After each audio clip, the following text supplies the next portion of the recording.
다 함께 묵상 기도하심으로 주일 예배를 하나님께 드립니다.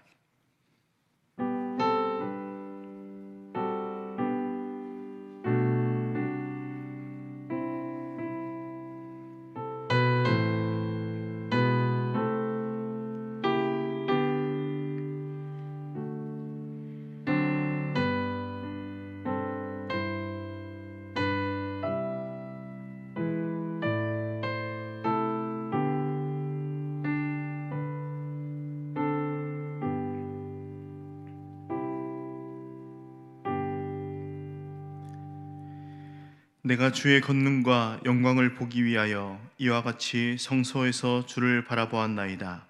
주의 인자하심이 생명보다 나음으로 내 입술이 주를 찬양할 것이라. 아멘. 자비로우신 주님, 오늘도 우리의 생명을 지키셔서 예배의 자리에 있게 하시니 감사드립니다. 사순절 기간을 보내는 동안에 우리들의 영의 눈을 열어주셔서 죄인들을 위해 고난받으신 예수님을 바라보게 하여 주옵소서. 다시 한번 구원의 감격이 회복되게 하옵소서. 오직 하나님께로만 영광이 되는 예배가 되게 하여 주실 것을 믿고 감사드리며 예수님의 이름으로 기도합니다. 아멘.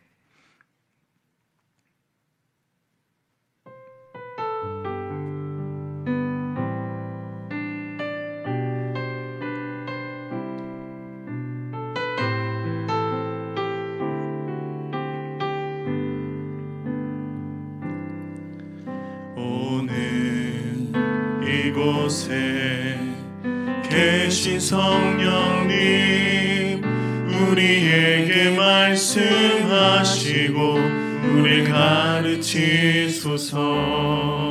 닫힌 우리 맘 열어주시고 주의 빛으로 밝혀 우리를 인도하소서. 주님보다 앞서지 않고 겸손하게 주님의 말씀 기다리니 주님 손에 우리 드립니다. 사랑으로 인도하소서. 오늘 이곳에 계신 성령님, 오늘 이곳에 계신 성령님, 우리에게 말씀하시고 우리 가르치소서. 닫힌 우리 맘 열어주시고 주의 빛으로 밝혀 우리를 인도하소서. 주님보다 앞서지 않고 겸손하게 주님의 말씀 기다리니 주님 손에 우리 드립니다. 사랑으로 인도하소서.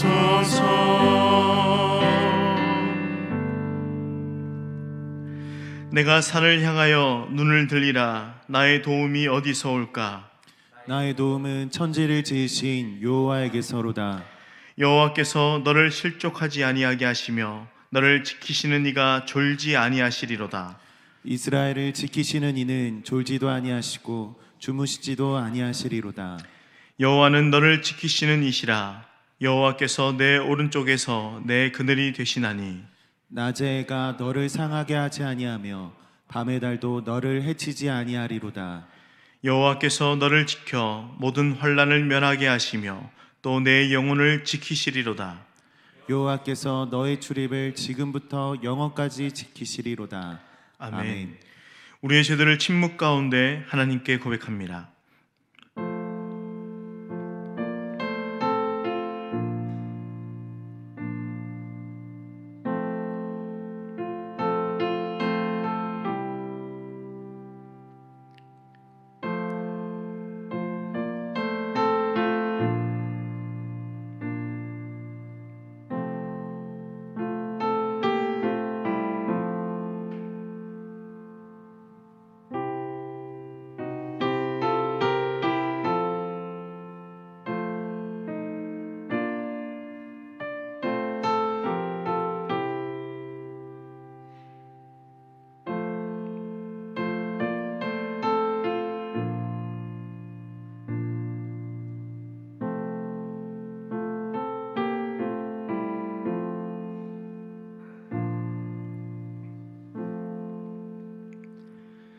그날 그때에는 이스라엘의 죄악을 찾을지라도 없겠고 유다의 죄를 찾을지라도 찾아내지 못하리니 이는 내가 남긴 자를 용서할 것임이라.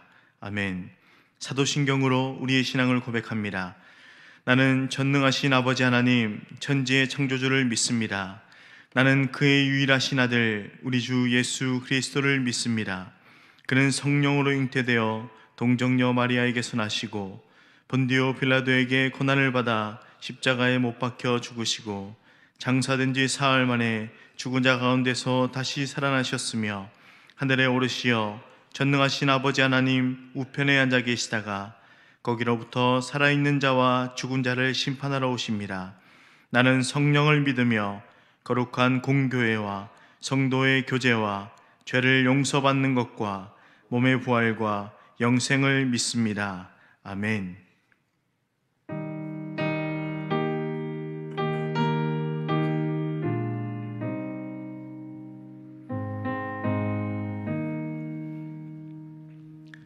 신자 되기 원합니다. 진심으로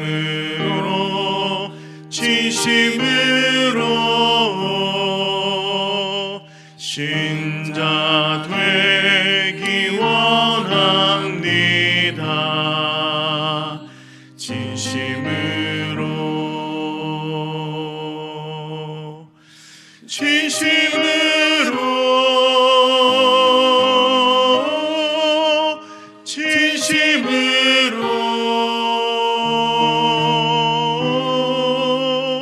신자 되기 원합니다.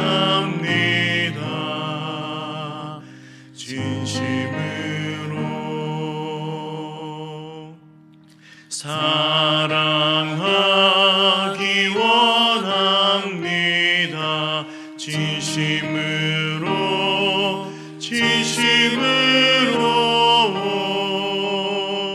사랑하기 원합니다. 진심으로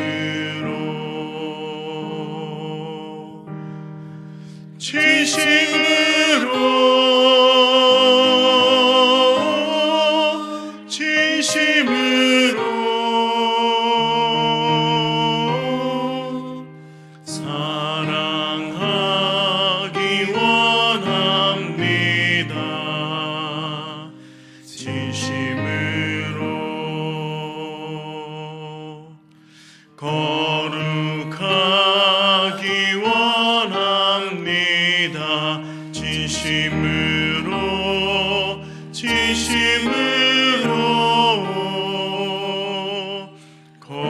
거룩하기 원합니다.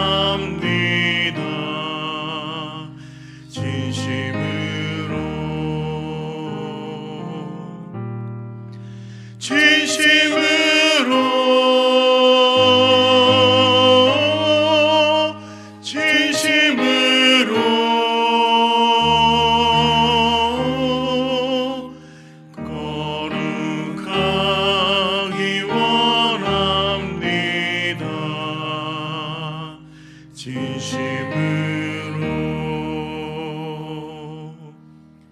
예수 닮기 원합니다. 진심으로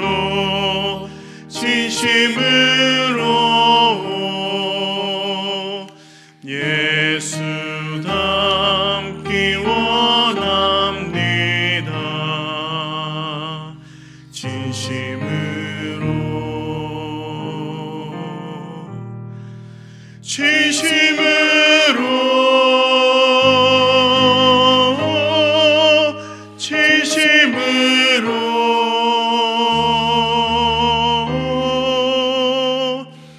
예수 닮기 원합니다. 진심으로 아멘.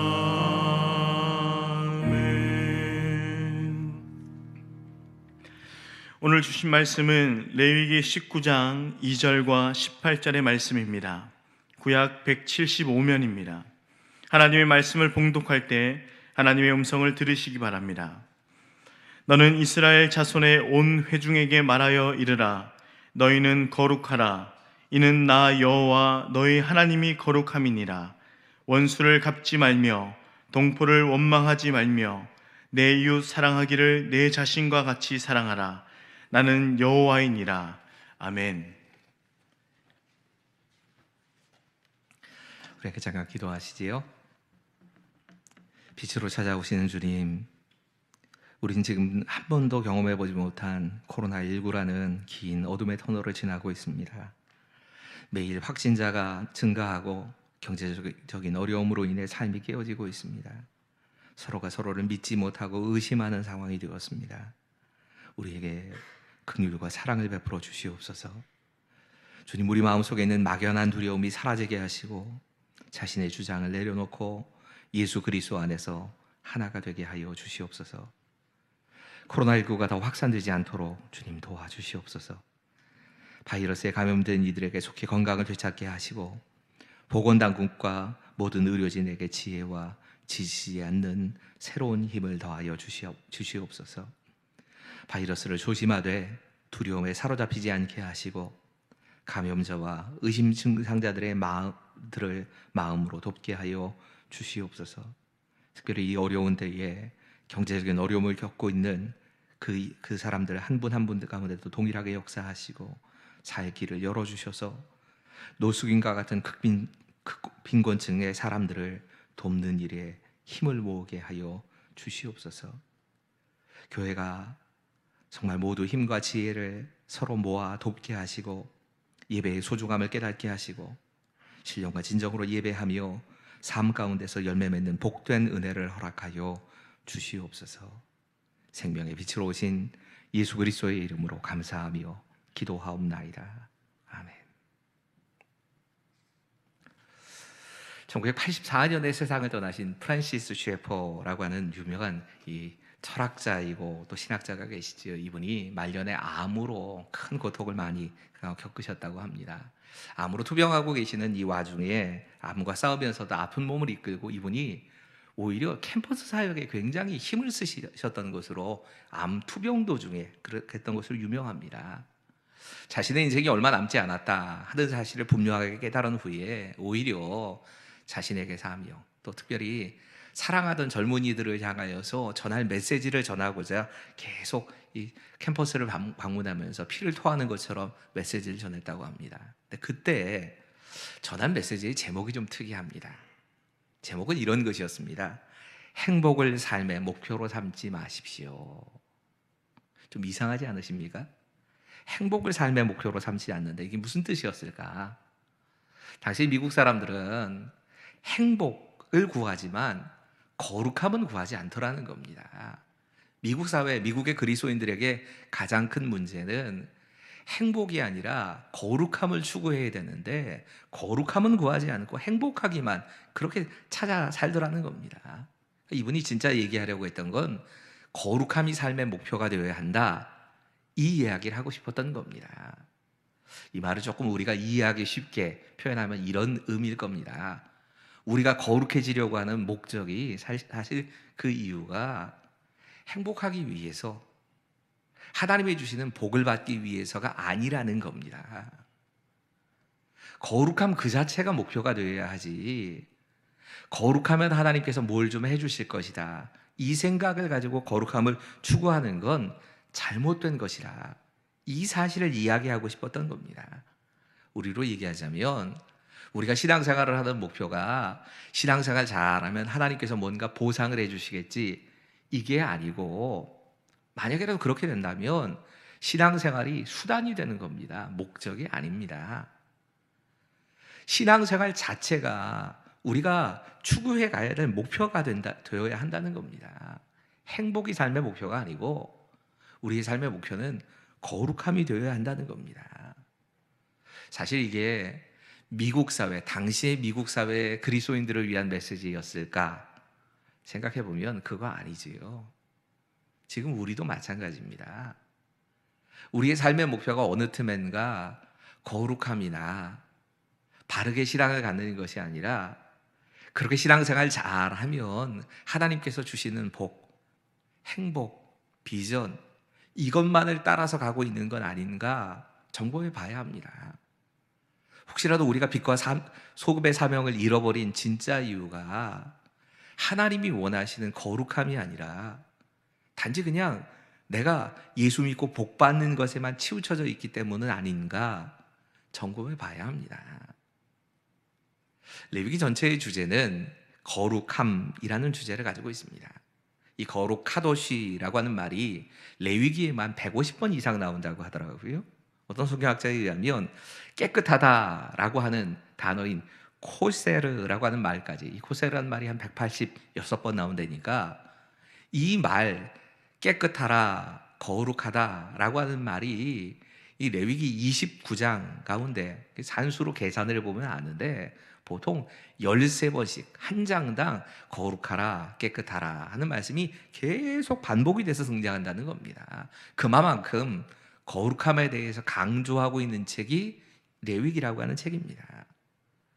여러분, 우리가 예수 그리스도의 보혈로 깨끗이 씻김을 받고 하나님의 자녀가 됐습니다. 하지만 이게 끝은 아닙니다. 신앙생활은 거기서 끝나는 거 아닙니다. 그 다음 단계가 있습니다. 우리는 하나님의 자녀로 살아내야 합니다. 하나님의 자녀답게 예수님을 닮는 모습으로 하나님께서 원하시는 모습으로 살아내는 것이 필요합니다. 그때 우리에게 가장 중요한 단어가 거룩함입니다. 하나님이 원하시는 삶의 모습이 거룩한 생활인 겁니다. 오늘 본문 2절은 레위기 전체의 주제입니다. 우리 함께 2절의 말씀을 함께 읽겠습니다. 시작. 너는 이스라엘 자손의 온 회중에게 말하여 이르라.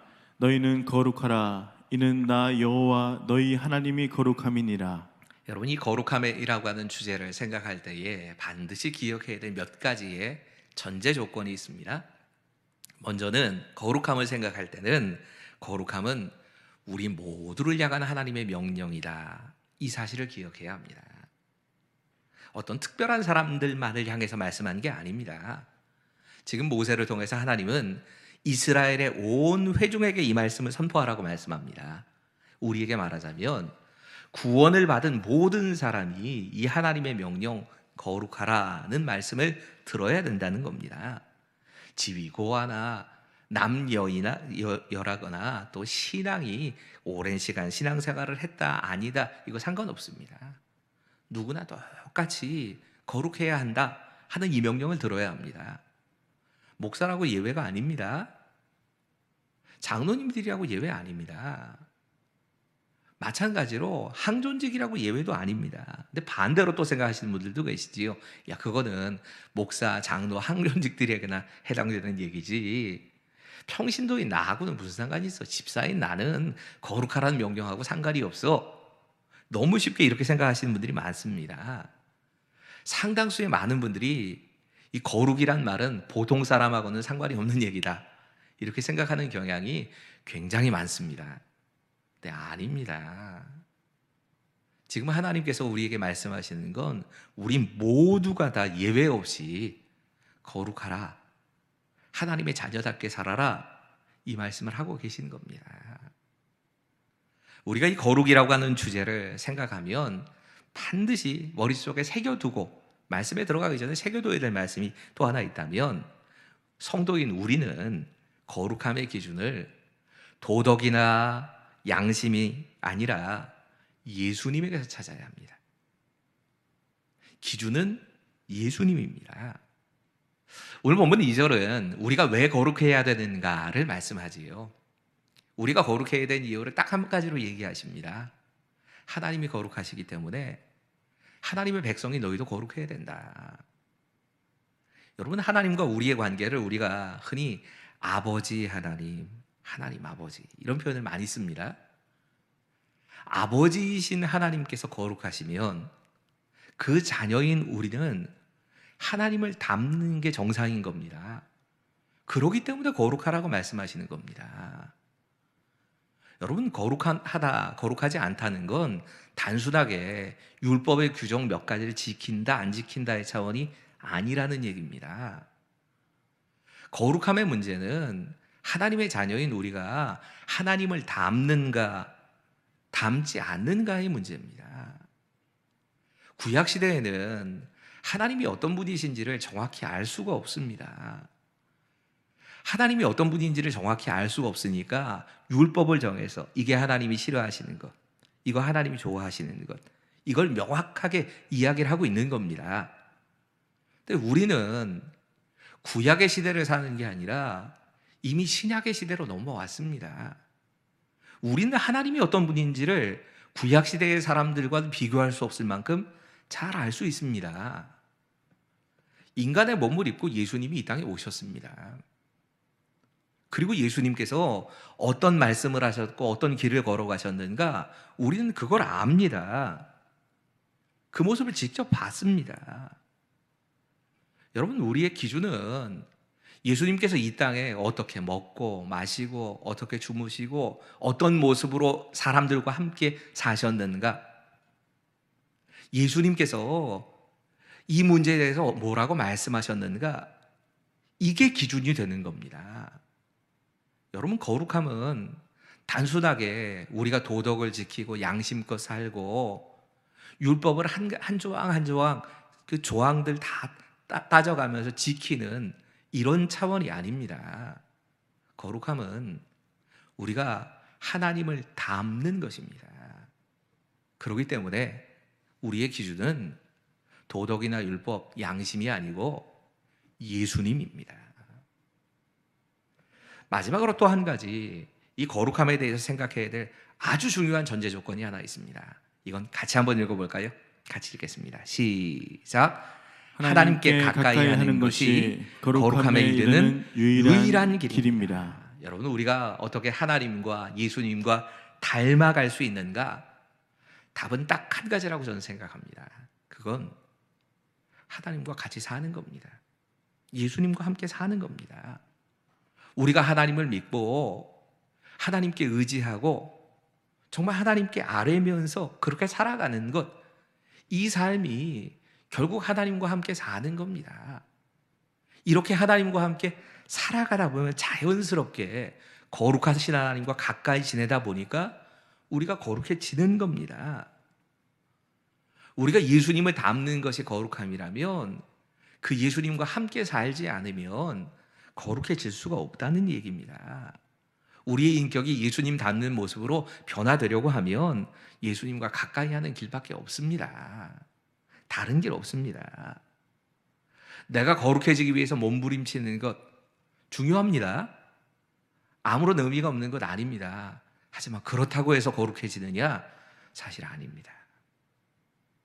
그런 몸부림은 반드시 필요하지만 그렇게 쳐야 할 몸부림을 초점을 좀 바꿔 놓으셔야 합니다. 내가 이것을 지키고 안 지키고에다 목숨을 걸지 마시고 내가 예수님과 가까이 하는 삶을 사는 것에 목숨을 거셔야 합니다. 그래야 거룩해지는 겁니다. 여러분, 예수님과 가까워진다는 말은 먼저는 우리가 예수님을 나의 삶의 주인으로 영접했다는 게 전제입니다. 그게 없다면 예수님과 가까이 하는 것 자체가 불가능합니다. 나의 구주, 나의 하나님으로 예수님을 영접하고 그리고 그 다음 단계는 말씀을 가까이 하는 겁니다. 여러분, 예수님은 말씀이 육신이 되어 우리 가운데 오셨습니다. 그 말은 하나님의 말씀을 가까이 하지 않는 한 우리가 예수님과 동행하는 삶을 살 수 없다는 얘기입니다. 거룩해지기를 원한다, 예수님과 함께 살아가기를 원한다 하면 우리는 하나님의 말씀을 읽고 듣고 묵상하고 그 말씀대로 살기 위해서 기도하면서 실천하고 순종하면서 살아가는 이 길밖에는 크게 다른 길이 없는 겁니다. 이 과정은 좀 깁니다. 구원은 단 한 번에 딱 이루어지고 끝나는 문제지만 우리가 예수님을 닮는 문제는 우리의 평생의 과제입니다. 그리고 그 길은 하나님께 의지하고 하나님과 함께 동행하면서 그렇게 살아가는 그 길을 제외하고는 다른 길은 없는 겁니다. 여러분, 이 세 가지의 거룩함에 대한 분명한 전제를 머릿속에 그려놓으시고 말씀으로 들어가셔야 합니다. 오늘 본문의 말씀은 읽기는 2절과 18절의 말씀만 읽었지만 사실은 이 19장 전체가 오늘 본문의 주제입니다. 이렇게 이어집니다. 3절과 4절의 말씀입니다.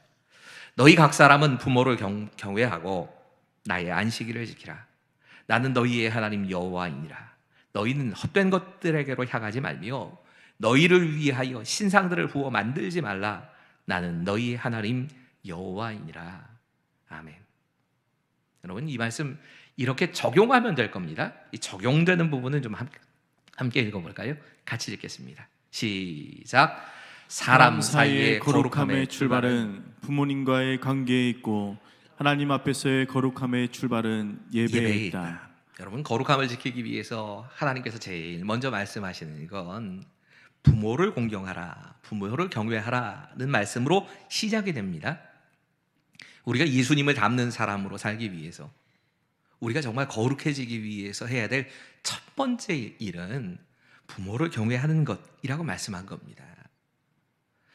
여러분, 부모님과의 관계는 우리에게 그 어떤 것보다 중요합니다. 우리가 세상에 태어나서 제일 먼저 만나는 다른 사람이 부모님입니다.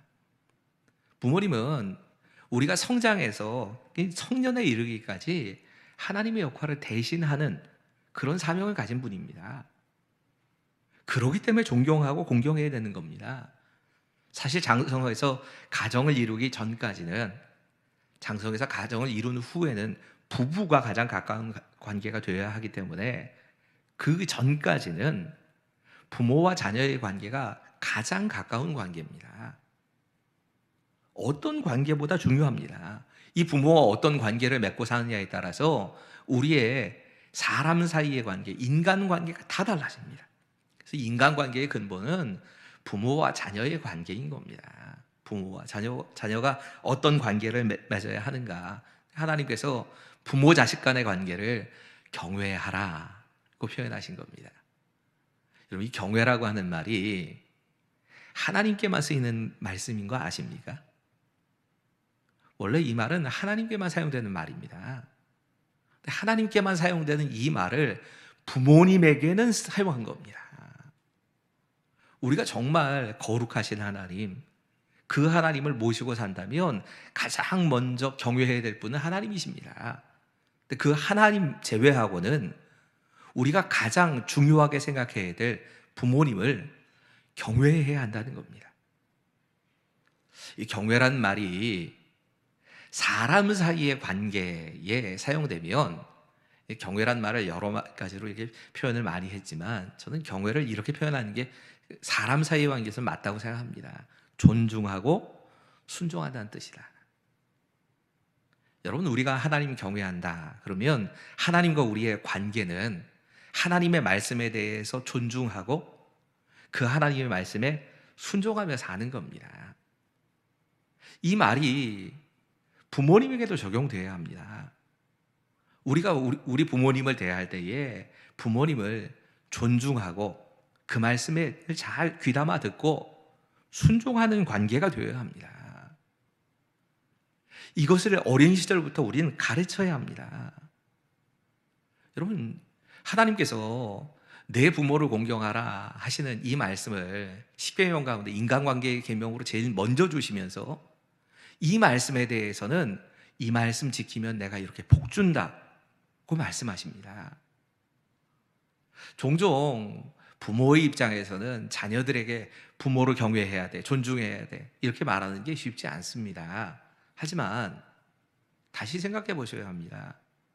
그것이 자녀를 복되게 하는 길입니다. 나를 위해서가 아닙니다.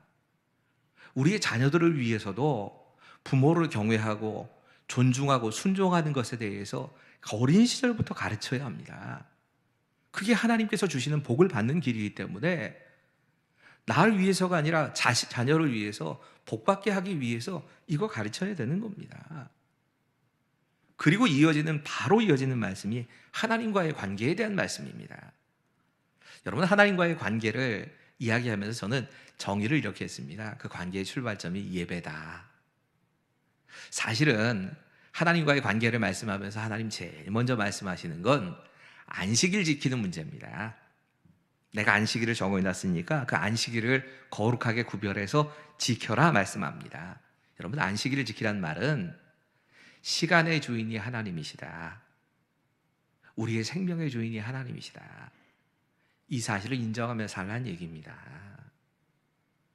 단순하게 주일을 와서 주일에 예배에 참석하고 안 참석하는 문제가 아닙니다.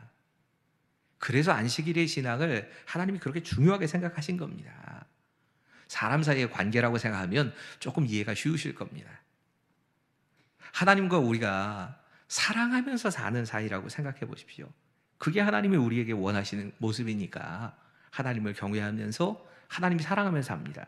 근데 사랑하며 사는 사람들의 특징이 있다면, 연애할 때 가만히 보면 어떻게든 시간을 내서 만나려고 합니다. 바빠 죽겠다고 그러거든요. 도저히 시간이 없다고 그래도 연애할 때 보면 다 시간 냅니다. 다 저 거짓말이다 속으로 생각하는데, 그런데 이 연애의 감정이 식어가면 그 다음에 바로 나타나는 특징이 뭐냐 하면 시간 자체가 진짜 없어집니다.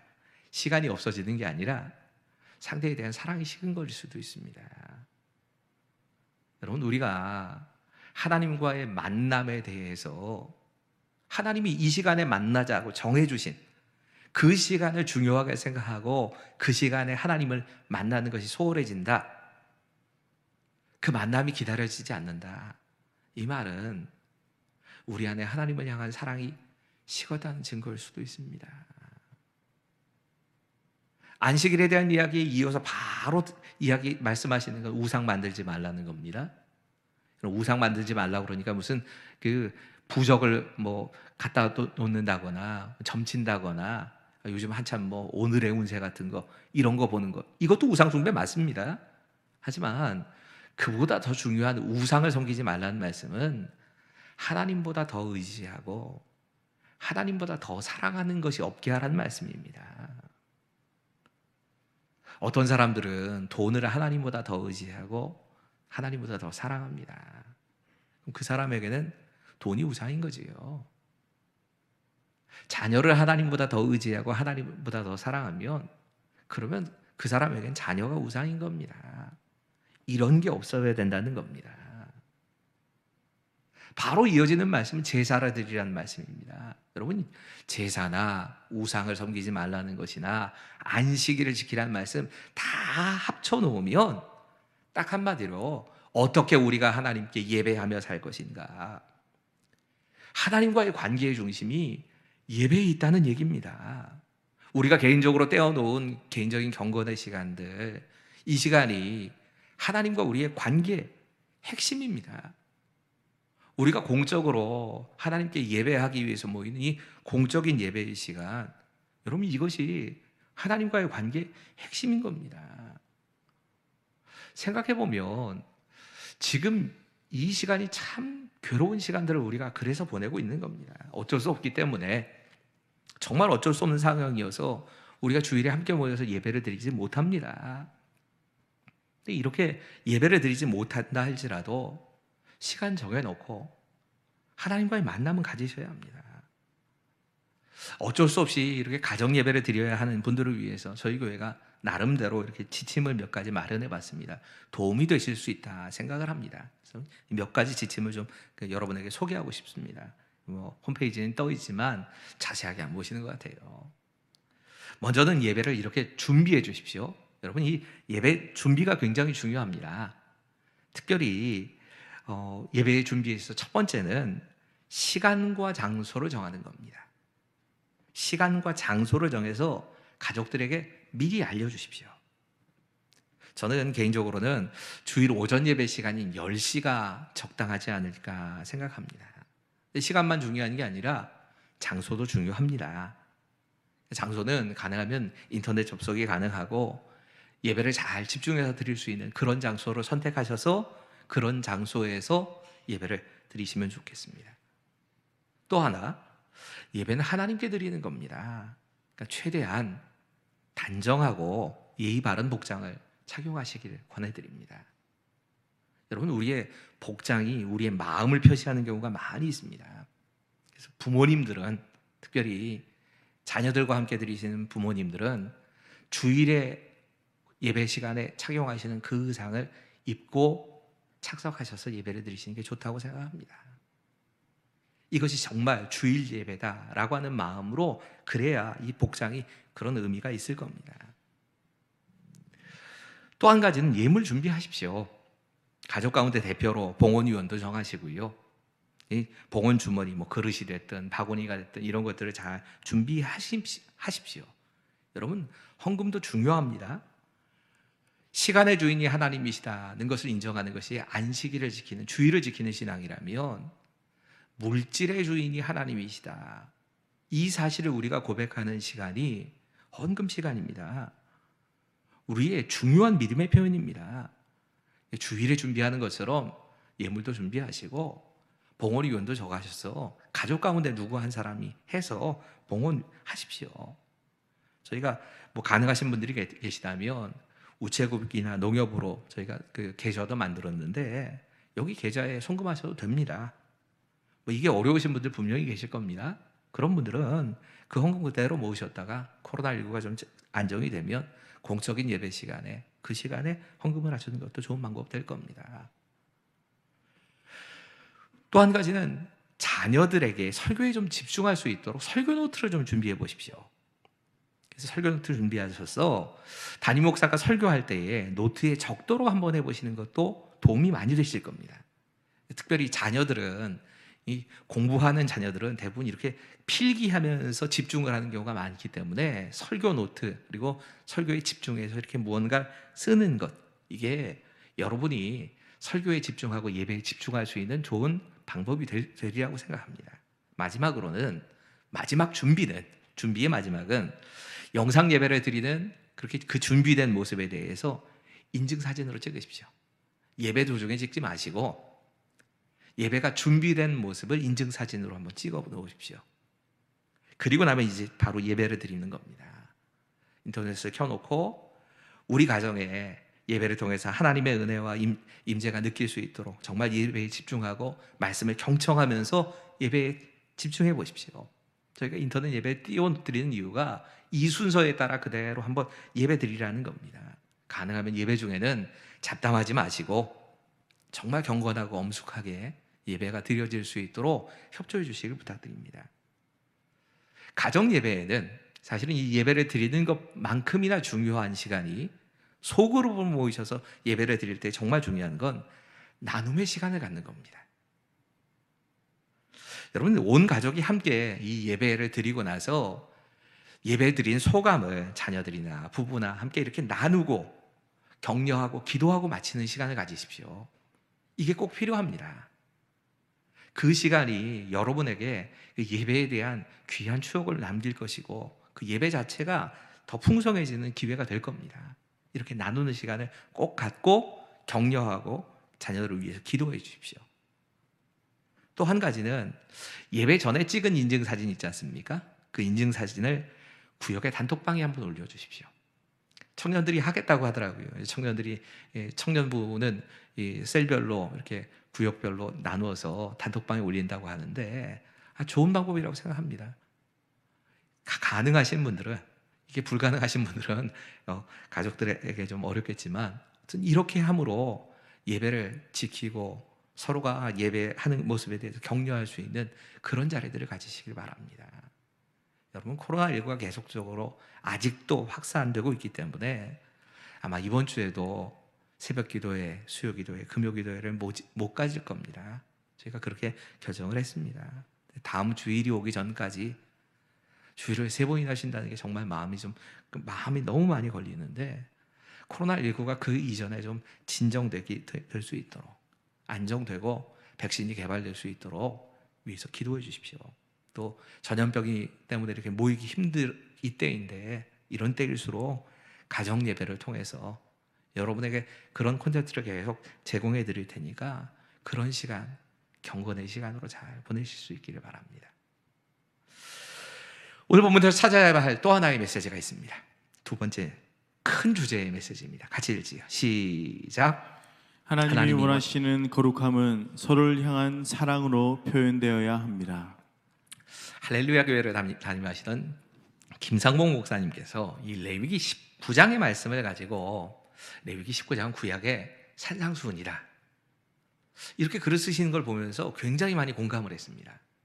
여러분, 레위기 19장은 아주 다양한 문제를 다룹니다. 지금 예배에 대한 문제만 다뤘다 생각하는데 여기부터 시작을 해서 가난의 문제, 여러 가지 장애의 문제, 비난, 불평, 결혼관계, 생업의 문제, 안식일을 어떻게 지켜야 하는가, 점쟁이들을 어떻게 다뤄야 하는가, 당시의 사람들이 궁금해하는 그 모든 생활의 전반적인 문제를 레위기 19장이 쭉 다뤄줍니다. 예수님께서 마치 당시에 신앙생활하는 사람들에게 너희는 이렇게 이렇게 살아야 돼 하고 가르쳐 주신 것처럼 실제적인 삶의 문제를 이 레위기 19장이 다룹니다.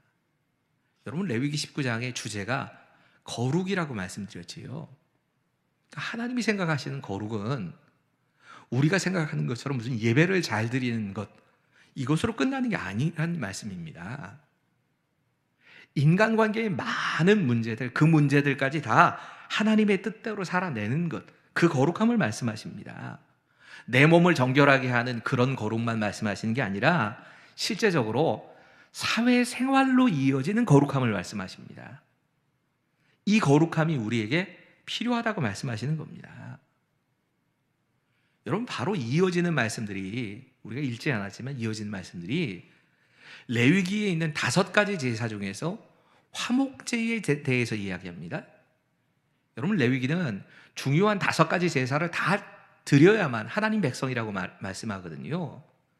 번제, 소제, 속죄제, 속건제, 화목제, 5가지인데 이 5가지 중에 마지막 제사 화목제에 대해서만 말씀합니다. 그리고 화목제에 대해서 다 얘기를 하시는 게 아니라 딱 한 가지만 말씀하시는데, 만약에라도 셋째 날까지 제물이 남아있으면 불에 태워버려라, 이 말씀만 합니다. 여러분, 이 화목제라고 하는 건 이 말씀으로 끝나는 제사가 아닙니다. 화목제를 드리는 경우는 하나님께 내가 이렇게 살겠습니다 서원을 한다거나, 또 혹은 아니면 하나님께 감사할 일이 있을 때 드리는 제사가 화목제입니다.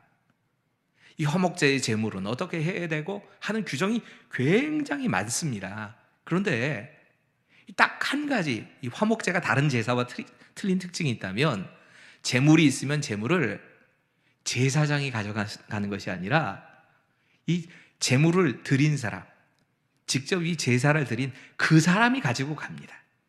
다른 제사는 다 이 제사장에게 돌리고 다 태워 없애버리고 그러는데, 화목제만은 제물을 드린 사람이 가지고 가는 겁니다. 근데 이때의 규정에 있다면 이 제물은 3일이 되기 전에, 제사를 드리고 3일이 넘기 전에 다 먹어치워야 된다는 겁니다. 그 이상이 되면 이 제물은 부정하다, 이렇게 말씀하신 겁니다. 여러분, 작은 제물을 드렸을 때는 상관이 없을 겁니다. 그런데 이 화목제의 제물로 동물을 많이 드리거든요. 염소나 양이나 혹은 황소 같은 걸 잡습니다. 이걸 식구가 아무리 많다고 해도 그 식구들이 다 뭐 저희처럼 고기를 좋아하는 식구들은 많이는 먹겠지만, 그렇다고 해서 그 황소 한 마리를 5식구가 6식구가 담벼 들어가지고서 막 3일 만에 먹는다? 불가능한 얘기입니다. 화목제의 제물을 가져가서 3일 만에 먹어야 된다는 말씀의 진짜 의미는, 그 화목제물을 가지고 3일 후에는 이게 없어질 거니까 주변에 있는 이웃들과 함께 나눠 먹으란 뜻입니다. 만약에라도 3일이라고 하는, 어떤 경우에는 하루 만에 다 먹어치워야 되고 어떤 경우는 이틀 만에 먹어치워야 되는 경우도 있습니다. 근데 어떻든 이렇게 제물이 딱 제한이 안 돼 있다면 사람의 이기심 때문에 그걸 어떻게 해서든지 쟁겨놨다가 자기 집 식구들 먹으려고 할 겁니다. 근데 하나님이 강제로 그걸 못하게 하시는 겁니다. 3일 지났는데도 그 제물이 있으면 부정하다, 그때 다 태워 없애버려라. 그러니까 억지로라도 다른 사람들 다 불러 모아서 함께 먹어야 되는 겁니다. 이어지는 말씀도 마찬가지입니다. 9절과 10절의 말씀입니다. 같이 읽겠습니다. 시작. 너희가 너희 땅에서 곡식을 거둘 때에 너는 밤 모퉁이까지 모퉁이까지 다 다 거두지 말고 내 떨어진 이삭도 줍지 말고 내 포도원의 열매를 다 따지 말며 내 포도원에 떨어진 열매도 줍지 말고 가난한 사람과 거류민을 위하여 버려두라.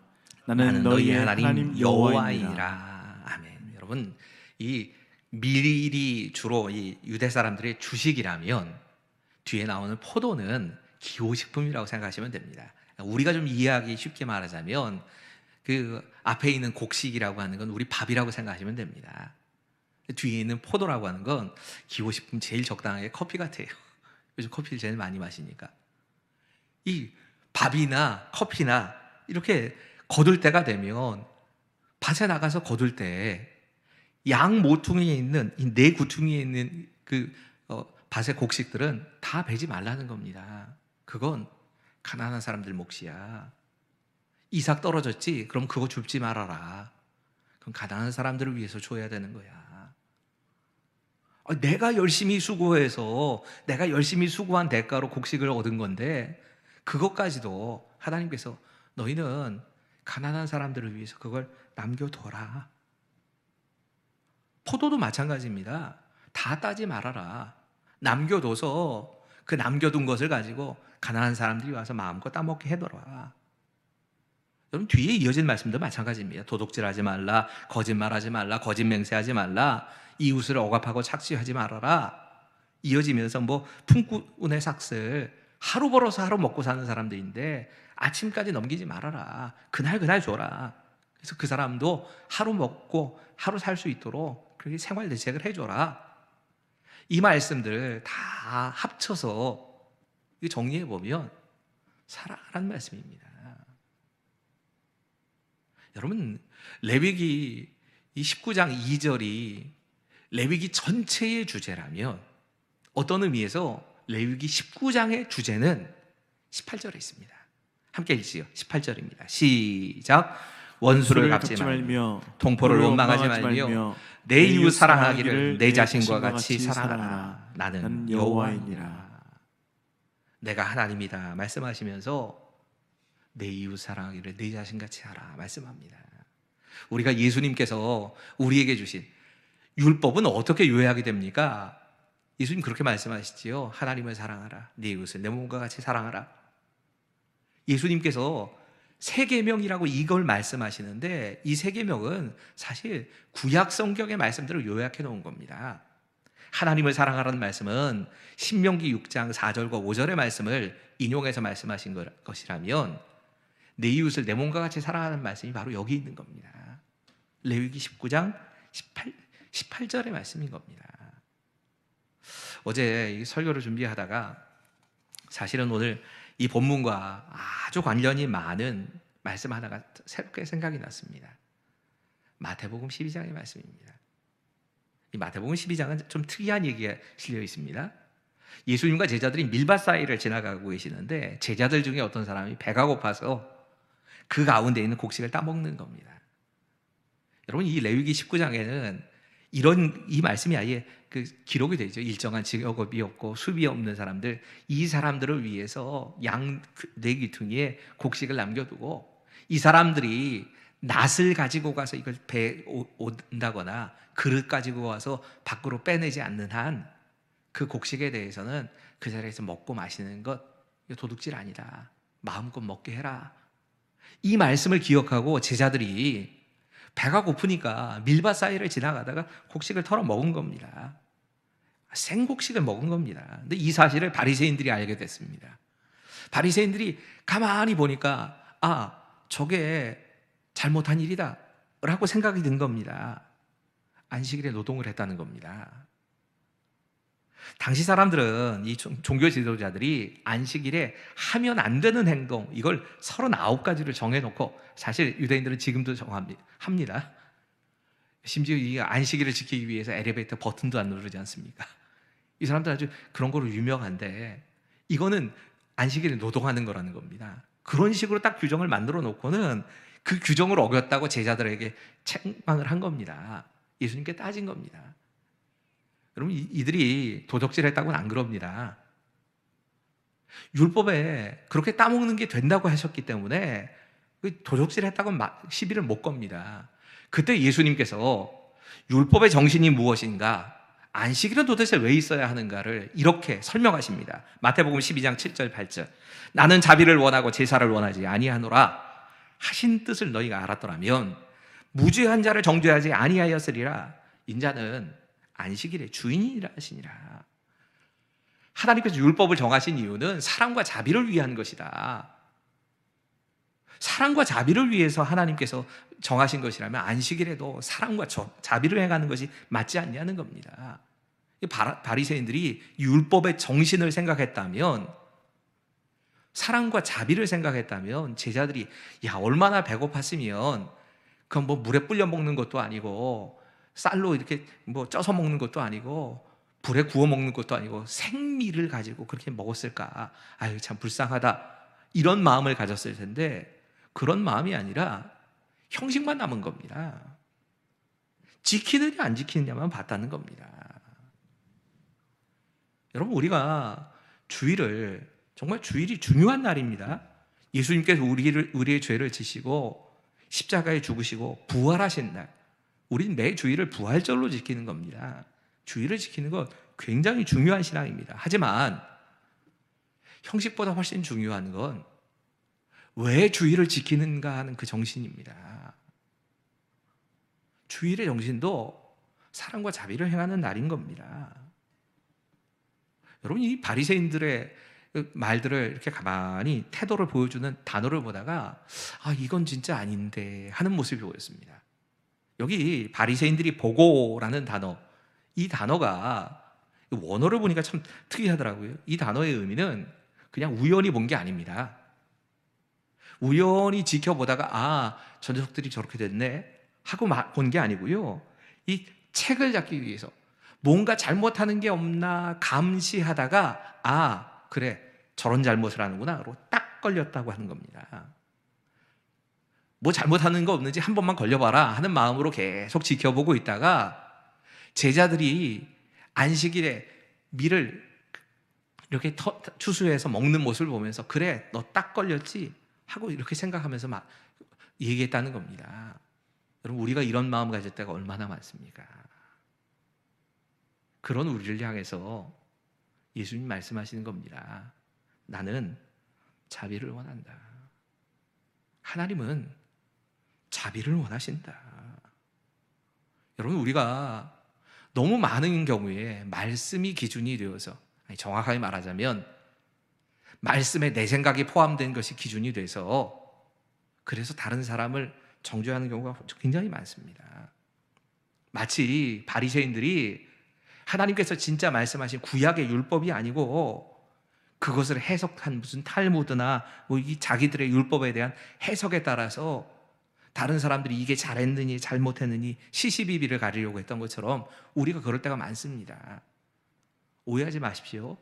치리는 필요한 겁니다. 잘못한 일에 대해서 잘못했다 하는 일에 대해서 징계하는 건 때로는 필요합니다. 근데 이 치리라고 하는 건 명백한 잘못이 드러났을 때 그 잘못에 대해서 하나님의 법을 적용하는 게 치리입니다. 뭔가 잘못한 게 없나 날마다 이렇게 지켜보다가 잘못에 걸리게만 하면 공격한다면 그건 치리가 아닙니다. 감시하는 거지. 여러분 안식일은 긍휼과 사랑을 위해서 우리에게 주어진 날입니다. 이 말씀 또 이상하게 오해하시는 분들이 계실 것 같아요. 이렇게 얘기하면 가끔 성도님들 그렇게 말씀하시거든요. 우리 목사님이 주일 안 지켜도 된다고 그랬다고. 그런 뜻 아닙니다. 여러분 대부분의 성도들은 뭐 진짜 주일이 일만 있으면 당연히 빠져도 된다 생각하는 분들, 이분들은 책망해야 합니다. 가르쳐야 합니다. 근데 대부분의 성도들은 안 그러거든요. 주일을 지키지 못하는 것 때문에 안타까워하고 그것 때문에 자책하고 이러는 분들에게 우리가 먼저 해야 될 건 그 고민을 공감하고 위로해 주는 겁니다. 그래서 오히려 하나님께서 정하신 그날을 귀히 여기게 만드는 게 우리에게 필요한 겁니다. 근데 이 안식일의 논쟁의 아랫부분을 읽다 보니까 또 한 가지 특이한 일이 벌어졌다는 걸 알았습니다. 여러분 이 안식일에 예수님께서 한쪽 손이 마른 사람, 아마 장애를 가지고 있던 사람일 겁니다. 한쪽 손을 못 쓰는 사람이란 의미일 텐데 그 사람의 병을 치료해 줘 버리신 겁니다. 근데 가만히 읽다 보니까 내가 몰랐던 게 있구나 하는 걸 하나 알았는데 뭐냐면 예수님이 그 바쁜 와중에도 안식일을 지키기 위해서 회당에서 예배를 드리던 도중에 이 일이 벌어진 겁니다. 예수님이 안식일을 안 지키시는 게 아니라 안식일을 지키고 안식일을 귀히 여겨서 예배를 드리실 그때 바리새인들이 와서 질문을 하는 겁니다. 안식일에 병 고치는 게 맞습니까? 이 손 마른 사람 일부러 데리고 와서 몰라서 질문하는 게 아니에요.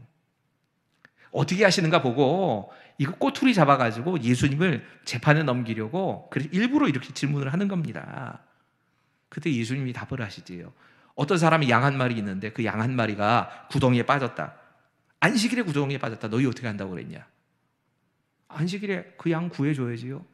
당시 율법이 그렇게 말했거든요. 그래, 양보다 사람이 더 중요한 거 아니야? 그리고 예수님이 그 손 마른 사람에게 손을 내밀어라 하시고 그 사람이 손을 내밀매 그 손이 고쳐진 겁니다. 여러분 상황을 생각해 보셔야 합니다. 초대교회 성도들에게 가장 직면한 중요한 문제는 율법을 어떻게 대해야 하는 겁니다. 분명히 율법이 선한 것이고 예수님을 보여주는 그림자라는 걸 알았습니다. 또 한 가지 문제는 예수님께서 그 율법을 폐하기 위해서 이 땅에 오셨다. 율법에 대해서 자유함을 주기 위해서 예수님이 오셨다. 이 사실도 아는 겁니다. 사람들이 갈라져 있습니다. 율법은 하나님이 지키라고 주신 거니까 지켜야 돼. 다른 한쪽에서는 아니 예수님께서 그 율법을 다 자유하게 하셨는데 꼭 율법 지켜야 돼?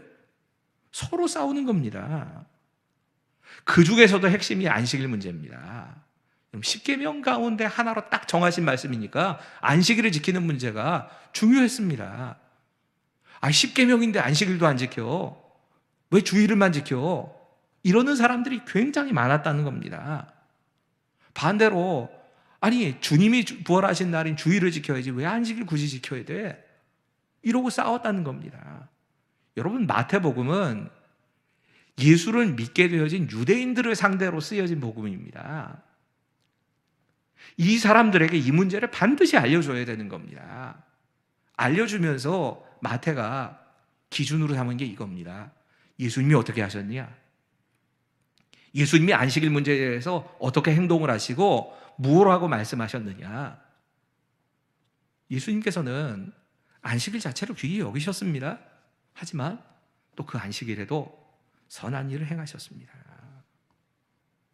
여러분 주일을 지키는 문제 정말 중요한 겁니다. 우리가 주일을 거룩하게 지키지 않으면 우리의 신앙의 뿌리 자체가 흔들릴 수도 있습니다. 하나님께서 정하신 시간에 하나님과 공식적으로 만나서 모임을 갖는 것 너무너무 중요한 일입니다. 근데 또 한편으로 안식일의 주인이 하나님이시다 말씀하시고 그 안식일의 주인은 사랑을 전하기 원하신다 하시는 이 예수님의 말씀도 또 한 가지 주일의 정신입니다. 여러분, 우린 바리새인들의 제자가 아닙니다. 우린 예수님의 제자입니다. 바리새인들처럼 주일 자체가 너무너무 중요한 일이다, 날이다 생각을 해서 마스크 쓰고라도 예배자로 모이는 분들, 그분들 정죄하면 안 됩니다.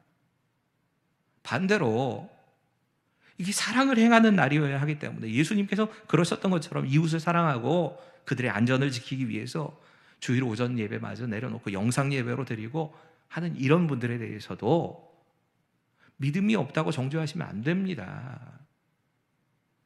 우린 예수님의 제자입니다. 안식일에도 사랑을 선택하시고 안식일을 귀히 여기셔서 그 안식일에 예배의 자리에 머무셨던 예수님이 우리의 기준이 되십니다. 기도하겠습니다. 하나님, 지금 이 시간 우리가 이 말씀이 지금 우리를 향하여 주시는 하나님의 말씀으로 받아들이며 하나님 앞에 엎드립니다.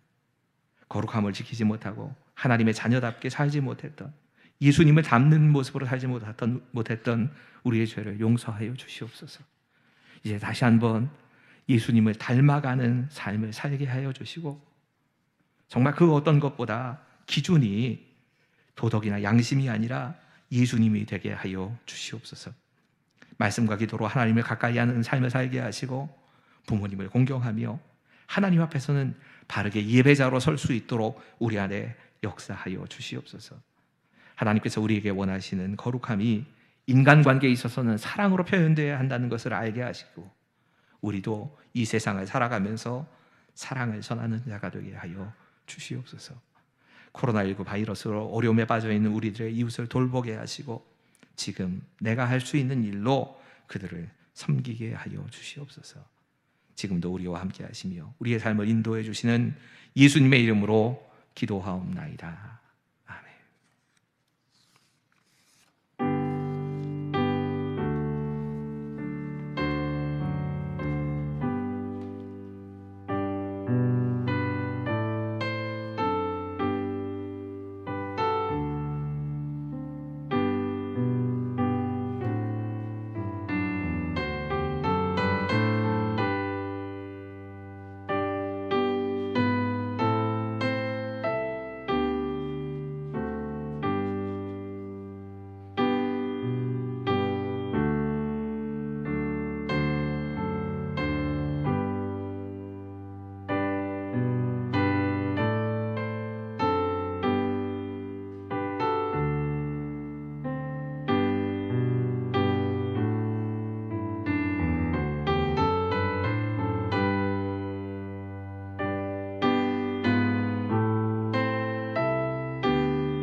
하나님, 우리 시간의 주인이 하나님이심을 인정하면서 이 주일을 하나님 앞에 거룩하게 구별하여 드리게 하여 주시고 동일하게 우리의 삶의 물질의 주인도 하나님이심을 인정하면서 이 예물을 하나님께 올려드리게 하여 주시옵소서.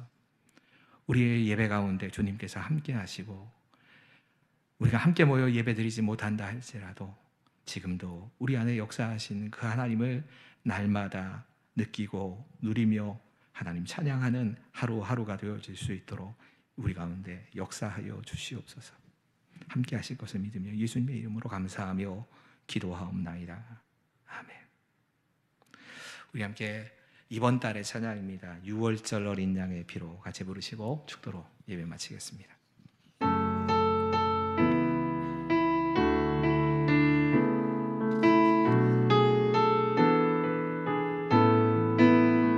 유월절 어린 양의 피로 나의 삶의 문이 열렸네.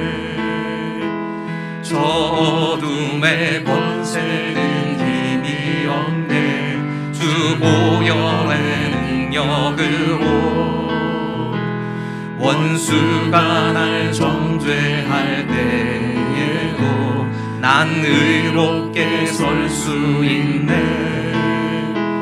난 더 이상 정죄함 없네. 난 주 보혈 아래 있네. 난 주 보혈 아래 있네. 그 피로 내 죄 사했네. 하나님의 긍휼 날 거룩해 하시었네. 난 주 보혈 아래 있네. 난 원수의 어떠한 공격에도 더 이상 넘어지지 않네. 난 주 보혈 아래. 다시 한번 부르시게요. 6월절 어린 양의 피로 저 어린 양의 피 나의 삶의 문이 열렸네. 나의 삶의 문이 열렸네. 저 어둠의 권세는 저 어둠의 권세는 힘이 없네. 주 보혈의 능력으로 원수가 날 정죄할 때에도 난 의롭게 설 수 있네. 난 더 이상 정죄함 없네. 난 주 보혈 아래 있네. 난 주 보혈 아래 있네. 그 그 피로 내 죄 사했네.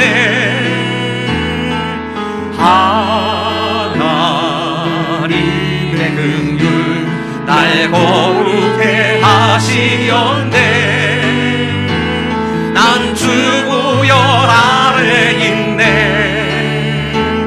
난 원수의 어떠한 공격에도 더 이상 넘어지지 않네. 난 주보혈 아래 있네. 이제는 우리 주 예수 그리스도의 은혜와 하나님의 사랑하심과 성령의 감화 감동 역사 교통하심이 지금 이 자리에 함께 머리를 숙인 우리 모두의 가정과 특별히 가정에서 하나님의 은혜를 구하며 정말 이 예배를 귀히 여기고 다시 한번 하나님과의 만남에 대해서 소중함을 깨닫게 되어질 모든 사랑하는 성도들과 그 가정 가운데 지금부터 영원까지 함께 하시기를 간절히 축원하옵나이다.